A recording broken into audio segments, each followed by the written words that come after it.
So ఒక statement చెప్తాను. Correct me and tell your opinion about it. ఏంటంటే ఇప్పుడు బిజినెస్ మ్యాన్ కానీ, ధనవంతులు గానీ, ఒక తరానికి సరిపోయేంత సంపాదిస్తే చాలు. సో బికాజ్ అదర్ ఇండియన్స్‌కి కూడా ఆ డబ్బు స్ప్రెడ్ అవుతది. కానీ 10 తరాలకు సరిపోయేంత సంపాదించడం వ్యర్థము, వేస్ట్ అంటారు.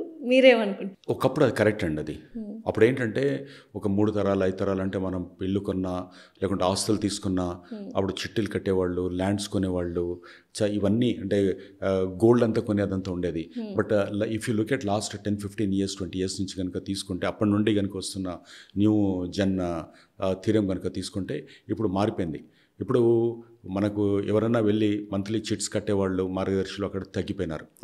ఓకే. అండ్ వాళ్లకు ఏదో లైఫ్లో ఈ ప్లాట్ కొన్నాను, ఈ ప్లాట్ నేను కూడా చెప్తాను, మీకు అవసరం కంటే ఎక్కువ కొనుక్కోకండి అని చెప్తాను. So you also equally give importance to your life and life style.